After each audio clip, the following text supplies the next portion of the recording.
Well, we are very thankful to the Honorable High Court of Andhra Pradesh for allowing MFIs to continue their normal business activities. At the same time, the High Court has said that we should register as is provided in the ordinance, and we are willing to do that.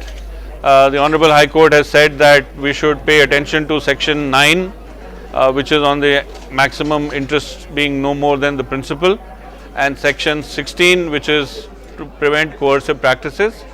We are totally in agreement with that because that is already covered by our code of conduct.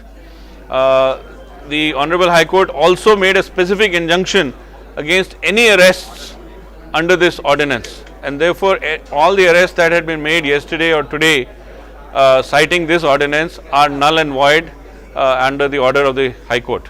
We are working on setting up a multilingual 8-language helpline starting with Telugu, and we expect that it will be in action within less than 30 days from now, and it is to enable any of our borrowers from anywhere in the state to call and register either their grievance with the field staff, or if they have any other general grievance. For example, if they are feeling over indebted, they can say that.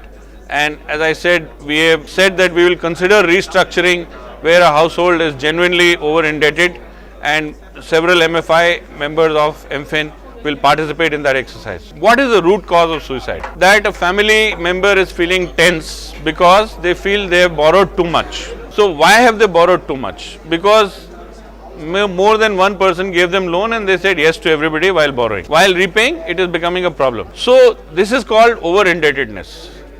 So there are, where you are already over indebted, it can only be handled through restructuring. Where you are not yet over indebted but you are in the danger of being over indebted, it can be handled through Credit Information Bureau process, where means before you get a new loan, your entire credit history is checked, and if you have already too much exposure, the new lender will not give you a loan. See, why is it that money lenders thrive? That's because the formal sector is not able to reach poor people. In fact, the greatest thing that microfinance institutions have done is money lenders have slowly lost their business. Indeed, if for any reason microfinance institutions are stopped, then money lenders will come back in a much bigger way. So we can't directly go and report against money lender X or Y because they operate quite surreptitiously. But when we are in a region and there is say 1 or 2 MFIs working in a region, there is no reason for the poor to go to money lenders. So if there is any complaint against any agent of microfinance institutions, each of us is already bound by our code of conduct to take action against that specific person. But we have gone one step beyond that. If there are repetitive reports that the same organization, multiple agents are engaging in this, that means there is something wrong with that organization's culture.